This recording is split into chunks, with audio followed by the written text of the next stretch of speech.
ঢাকার রাজপথ কাঁপায়া দেওয়ার মতো শক্তি কিন্তু ঐক্যবদ্ধ বাংলাদেশ জোটের আছে। এটা মাথায় রাখতে হবে তারেক রহমানকে। আপনাকে হুঁশিয়ার করছি, আপনাকে সতর্ক করছি।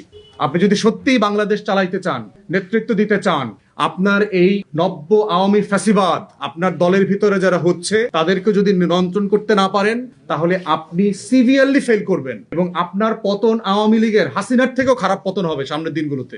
আমরা এই ধরনের সিচুয়েশনে 61,000 ভোট পাইছি। আপনারা শুধু বিবেচনা করে দেখেন যেই লেভেলের ভয়, টাকা, লেনদেন এই ক্যাম্পেইন আমাকে করতে হয়েছে। সেইখানে আমরা বোধ করছি যে বাংলাদেশকে এই ভয়ের রাজনীতি মুক্ত একটা জায়গা আমরা তৈরি করতে চাই। প্রশাসনকেও মনে করায় দিচ্ছি, বহু আইজি, সচিব, প্রধান নির্বাচন কমিশনাররা কিন্তু জেলের ভাত খাইতেছে। আপনারাও সাবধান, আমরা কাউকে ভুলে যাই নাই। আপনারা কে কোথায় কোন রোল প্লে করেছেন, খোদার কসম এর হিস্সা একদিন আপনাদেরকে দিতে হবে। জনাব তারেক রহমানকে আহ্বান করছি, যে 31 দফার উপরে ভিত্তি করে আপনি বাংলাদেশ বদলাবেন বলে ওয়াদা করেছেন, আমরা সেটা কাগজ কলমে না, আমরা অ্যাকশনে দেখতে চাই।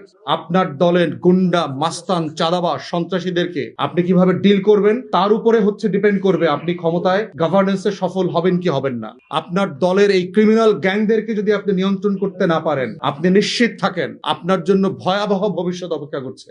এই জন্য এটা আপনাকে অন রেকর্ড ওয়ার্ন করে দিয়ে গেলাম। বাংলাদেশ 24-এর আগের বাংলাদেশে ফিরবে না।